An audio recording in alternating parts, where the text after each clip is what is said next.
First love doesn't come when you're 15.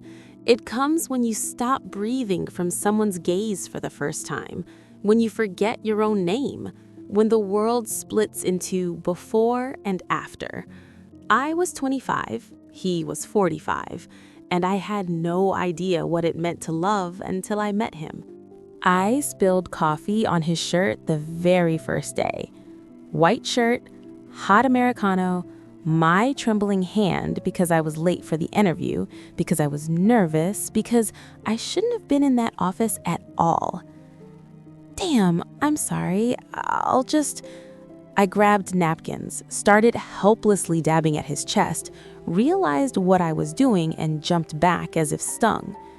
He looked at me, silently. Gray eyes, the color of October sky before rain, crow's feet at the corners, silver at the temples. He didn't look angry. He looked interested. "Are you here for the interview?" he asked quietly. Deep voice, slightly husky, like good whiskey. "Yes," I breathed. "For the junior designer position, at 10 o'clock, but it's already 10:15, and I just spilled coffee on a stranger, and I should probably just leave and never come back, and..." "Breathe," he said, and smiled. My breath caught. "My name is Michael Harrison. I'm the creative director, and apparently I'll be conducting your interview." He glanced at his shirt. "In a wet shirt. Well, at least it'll be memorable." I got the job. I don't know how. During the interview, I forgot what I was saying 3 times, mixed up software names, laughed at the wrong moments. And he looked at me as if he saw something in me that I didn't see in myself. As I was leaving, he called out, "By the way, what's your name? Really, not just from the resume." "Vera," I said. "Just Vera." "Just Vera," he repeated. "Welcome to the team." I didn't know then that he'd just gotten divorced, that he had an adult daughter almost my age, that he hadn't slept without pills for 20 years and hated Mondays. I didn't know that in 3 months I'd be falling asleep in his shirt, which still smelled of coffee and cinnamon. I knew nothing, except that when he smiled, the world shifted. The first 2 months I avoided him, not because I wanted to, because every time he entered the room, the air grew thicker, because my hands started trembling when he stood behind my shoulder looking at designs, because at night I replayed our conversations in my head, his accidental touches, when he handed me a folder, when he held the door. I made rules for myself. Don't stay late when he's alone in his office. Don't look at his hands. Don't imagine. Don't hope. The rules didn't work. He brought coffee for the whole team on Mondays. Everyone got cappuccino. I got Americano with cinnamon. Never asked, just placed it on my desk and left. One day I stayed late, deadline burning, office empty. I sat in the lamplight, eyes already closing, when I heard footsteps. "Vera." I flinched, turned. Michael stood in the doorway, jacket thrown over his shoulder, shirt sleeves rolled up. Tired. So beautiful it hurt to look. "You have a presentation at 9 tomorrow, I said quickly. "I'm almost done, just half an hour more, and go home." "But, Vera." He came closer. Too close. I could smell his cologne. "This can wait until morning." "It can't," I whispered. "You said yourself that the client..." "Screw the client." I blinked. He ran his hand over his face, sighed. "Sorry, I didn't mean..." Pause. "Do you always try this hard?" "I'm just doing my job." "You do more than your job." His voice grew quieter. "Do you know that?" I didn't answer. Couldn't. He looked at me for a long time. Too long. Then turned away. "Go home, Vera. Please." I left. Got on the night bus, pressed my forehead against the cold glass. And on my phone was an unread message from him. "Thank you for being you." I didn't sleep all night. New Year's corporate party, rooftop restaurant, snow beyond panoramic windows. Champagne I didn't drink, afraid my tongue would loosen and I'd say something I couldn't take back. Michael sat at the head table, Next to him, colleagues, partners, laughter, toasts. He smiled politely, with empty eyes. I stood by the window, watched the city in lights, thought about how tomorrow a new year would begin, and in it, I'd stop being an idiot in love with a man 20 years older, with my boss, with a man who'd never said anything beyond professional. Don't like holidays? I turned. He stood 2 steps away, glass of whiskey in hand, tie loosened. I do, I lied. Just lots of people. I understand. Pause. Snow fell beyond the window. The city breathed beneath us. Michael. Just Mike, he interrupted. Outside the office, just Mike. Mike, I repeated. The name on my tongue felt strange, intimate. Why are you here? You should be... Escaped, he admitted with a crooked smile, for 5 minutes, from toasts, from corporate joy, from questions about why I came alone. And why? Divorced in October, he sipped his whiskey. 22 years of marriage. Ended quietly, almost politely. She found someone else. I didn't notice when we became strangers. I didn't know what to say. Put my palm on his hand, just for a second. He looked at my hand, didn't remove his. You're 25, he said quietly. 26 in a week. Vera. What? I'm 45. I have a daughter almost your age. I've lived half my life. I didn't ask your age, I said, heart pounding so hard it seemed he could hear it. He raised his eyes, gray eyes, confused, vulnerable, alive. What are you asking? I took a step forward. We stood so close I felt the warmth of his body. Nothing, I whispered. I'm not asking anything. Behind the window, fireworks began. Lights exploded in the sky. Gold, crimson, white. Music thundered. People shouted, "Happy New Year!" And Michael raised his hand and touched my cheek, with one finger, so gently as if afraid I'd break. This is a mistake, he said. I know. This can't happen. I know. Vera, I kissed him first. The world exploded.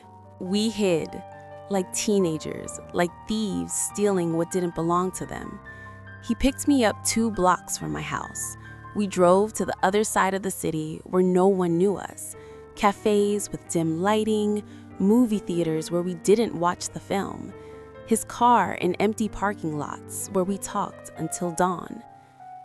Tell me, he whispered, kissing my fingers, what did you want to be as a child? A ballerina, I laughed, until I realized I had neither rhythm nor coordination. And then, a writer, an astronaut, a veterinarian, I pressed against him. Someone new every week. And now, his lips on my neck. Who do you want to be now? Yours, I confessed. He froze, held me tighter. You are mine, even if this shouldn't be. We didn't talk at work, professionally polite. I called him Mr. Harrison. He avoided my gaze in meetings. But when we were alone, the world disappeared. He showed me his scars, the one on his knee, fell off a bicycle at 8, the one on his shoulder, surgery after an accident, the one on his heart, invisible, the divorce that drained everything from him. I kissed each one. You're too young for this, he said in the darkness. For what? For a broken man. You're not broken, I looked into his eyes. You're just afraid to put yourself back together. He taught me things I didn't know, not in bed, though that too. He taught me to listen to silence, to drink wine slowly, to distinguish jazz, to read old poets, to speak when it hurt, to be silent when words weren't needed. I taught him to laugh. When's the last time you did something for the first time? I asked once. He thought. Can't remember. Then let's go. I took him to the ice rink. He hadn't worn skates in 20 years.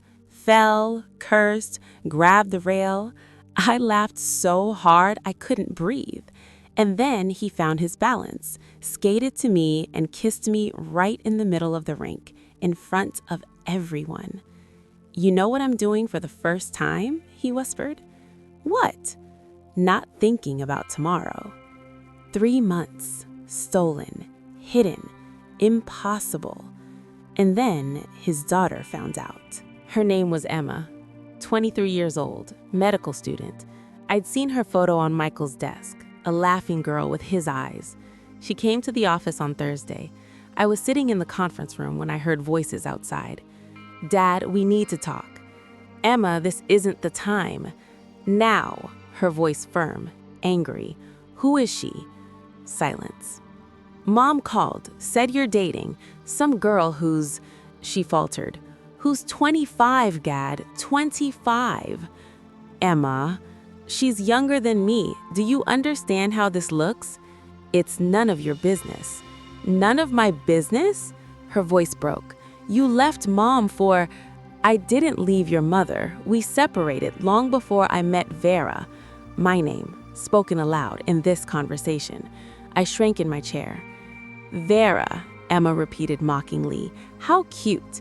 Does she even know you have a daughter? That you were married? That—" "She knows everything." "Then she's an idiot or a gold digger." "Emma," his voice like a blow. "Stop, right now." Pause. Heavy. "I thought you were smarter," Emma said quietly. "I thought, after everything with Mom, that you wouldn't do something stupid." "This isn't stupid." "No?" Bitter laugh. "Then what? Love at your age with a girl who—" "With a woman," he interrupted. "With a woman who made me feel alive again." Silence. Then footsteps. The door slammed. I sat, unable to move, hands ice cold. Inside, emptiness. Michael entered 5 minutes later, saw me, went pale. "You heard?" I nodded. He sat beside me, tried to take my hand. I pulled away. "Vera." "She's right," I whispered. "Your daughter. She's right." "No. I'm destroying your family." "There's nothing to destroy." He ran his hair through his head. "My family fell apart by itself long ago. This isn't because of you. But now, Emma will adjust. What if she doesn't?" "Vera, look at me." He lifted my face.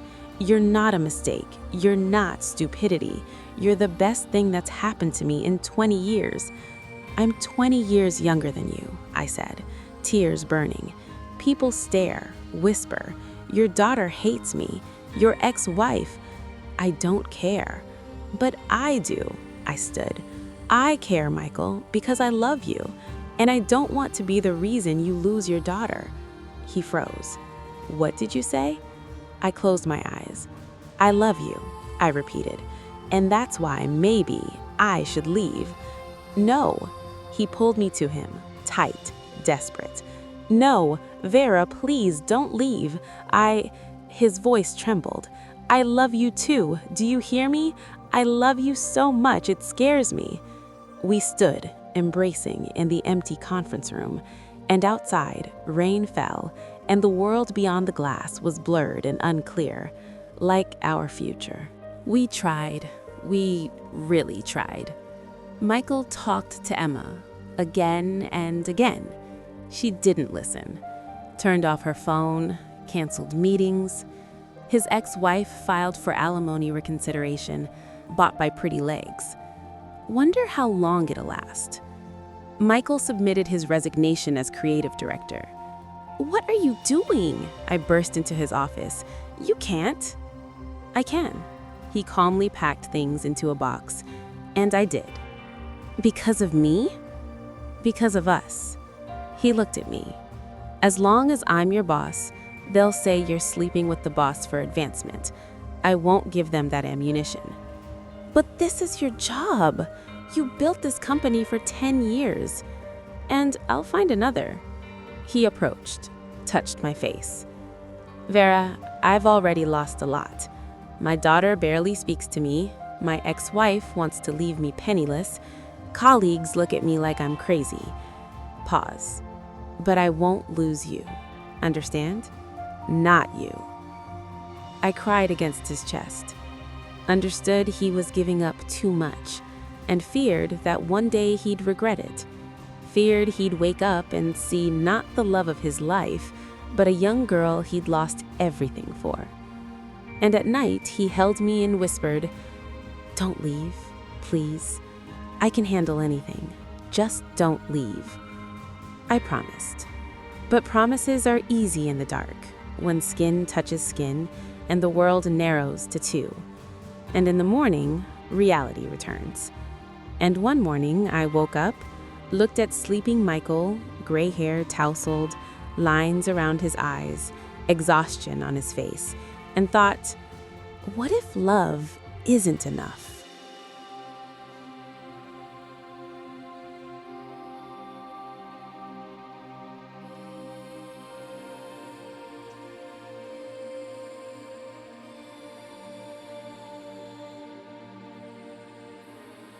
Emma's birthday. Michael asked me not to come, said she wasn't ready yet. I agreed, stayed home, stared at my phone. 1 hour, 2, 3, texted, "How's it going?" He replied half an hour later, "Rough, she's crying, says I destroyed the family, that I betrayed her mother, that I chose some stranger over my own daughter." I closed my eyes, typed, "Maybe she needs time. Maybe I should..." 3 dots. He's typing, "For a long time." Should what? Let you go. The dots disappeared. 1 minute, another, 5. Then the phone rang. Michael, voice hoarse. "Don't you dare. Do you hear me, Vera? Don't you dare say that." "But you're losing her." "I've already lost her," he was almost shouting. "She made her choice, took her mother's side, and that, yes, it hurts, but it's her right. She's an adult. His voice broke. Silence. Then, quietly, so quietly, "I can't lose both of you. I won't survive it." I heard his breathing, ragged. "Come over," I whispered. "Please, just come." He arrived in half an hour, drunk, for the first time ever. He stood at the threshold, suit wrinkled, eyes red, smelling of whiskey and desperation. I hugged him. He collapsed to his knees, pressed his forehead to my stomach. "I'm sorry," he muttered. "Sorry for all of this, for what you have to..." "Shh." I stroked his hair. "It's okay. Nothing's okay." He was right. Nothing was okay.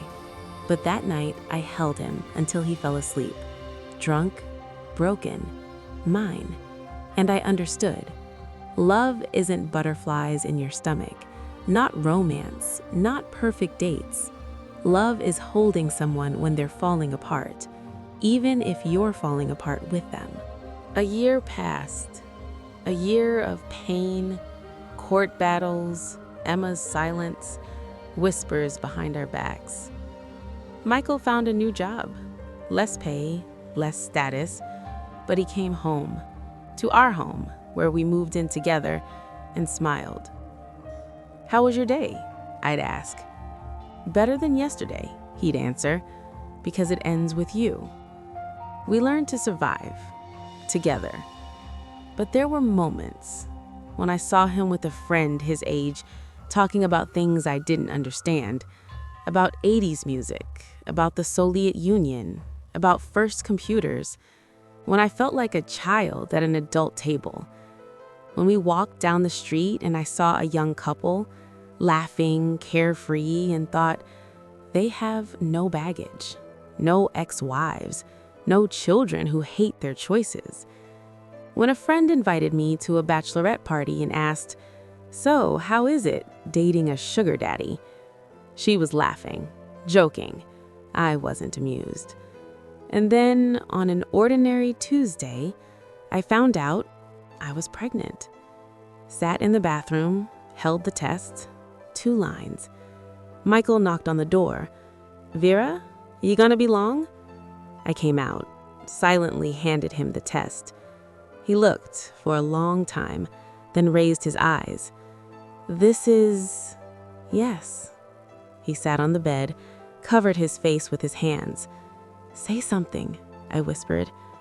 "I'm 47, Vera." "I know." "I have an adult daughter." "I know." "And when this child is 20, I'll be 67. "I know." Tears flowing. "And if you don't..." He stood, stepped to me, hugged me so tight it was hard to breathe. "I want," he breathed into my hair. "God, how I want. I'm just scared." "Of what?" "That I can't do it, that I'll age too fast, that you'll be left alone with a child and an old man, that..." I covered his mouth with my palm. "Shut up," I said, through tears, through laughter. "Just shut up and kiss me." He kissed me, and 3 months later we found out Emma was pregnant, by her boyfriend, also 3 months. She texted Michael for the first time in a year, briefly. "Dad, I'm scared. Can we meet?" He returned from that meeting quiet, sat across from me. She apologized, cried, said she understood, that you don't choose love, that now when she's scared for her baby, for the future, he wiped his eyes, "she wants to meet you." My heart skipped. "Really?" "If you're willing." I met Emma at a cafe, neutral territory. She was beautiful, tired, frightened. We sat across from each other, silent. Then she said, "I hated you." "I know." "Thought you destroyed my family." "I didn't." "I know," she interrupted. "Now I know. Dad told me everything. About Mom, about how long they'd been strangers." Pause. "And I saw him before you. He was empty, like a robot." She looked into my eyes. "And then you appeared and he came alive." I didn't know what to say. "It's still weird," Emma admitted. "You're almost my age. It's crazy. But..." She put her hand on her belly.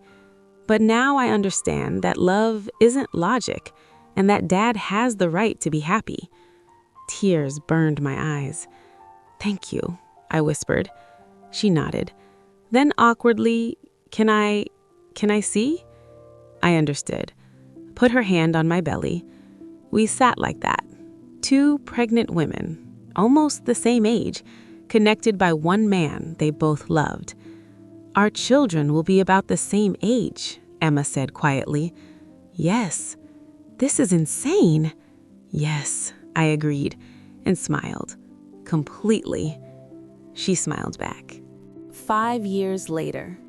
A playground in the park, sunny May, 2 children building a sandcastle, a 4-year-old boy with Michael's gray eyes and a 5-year-old girl with Emma's dark curls. "Uncle Mike, look," the girl shouts. "I made a tower." "Beautiful, Lily," Michael responds, sits on a bench, silver now not just at his temples, more wrinkles, but his eyes, alive, happy.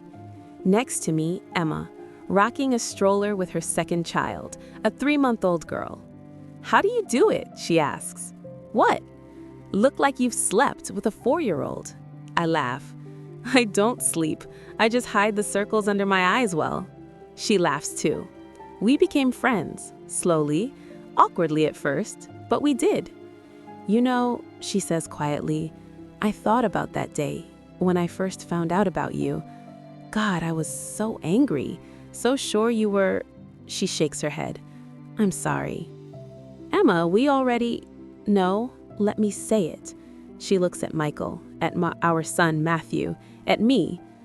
"I was wrong. You didn't steal my father. You brought him back to life, and I'm grateful." My throat tightens. Michael approaches, Matthew in his arms, covered in sand. "Mom, I'm hungry." "When are you not hungry?" I take him, kiss his head. He smells of sunshine and childhood. Michael looks at me, the same way as 5 years ago, when I spilled coffee on him. "What?" I ask. "Just looking," he says quietly, "and can't believe you're real." Very real. I stand on tiptoes, kiss him, and very yours. "Mom, Dad, gross!" Matthew covers his eyes with his palms. Emma laughs. Lily giggles. We walk home, all together, a strange, assembled from fragments, impossible family. In the evening, when Matthew's asleep, I stand by the window. Michael hugs me from behind. "What are you thinking?" he asks. That I was 25. And I had no idea what it meant to love. And now? I turn, look at his face, at the wrinkles I've learned by heart, at the silver hair I love, at the eyes where I found home. And now I know, I say, love isn't about age, not logic, not what people say. What is it? A choice, I answer, choosing each other every day, despite everything. He kisses me, slowly, tenderly. "I choose you," he whispers, "today, tomorrow, always. And I choose you." Outside the window, the city falls asleep. Somewhere out there, in one of the cafes, a 25-year-old woman spills coffee on a man's shirt who will change her life. Somewhere, first love is just beginning, and ours continues. Imperfect, complicated, real. And I wouldn't trade it for anything in the world. Thank you so much for listening to this story to the very end. You're amazing. If this story touched your heart, if you recognized yourself in it, or remembered someone important, please like. It means the world. Subscribe to the channel and hit the bell so you don't miss new stories about love, choices, and what makes us human. Share this story with friends. Let them hear it too, that love knows no rules or boundaries. And please write in the comments, do you believe in love that overcomes any difference? Which moment in the story touched you the most? Your words inspire me to create new stories. See you in the next episode.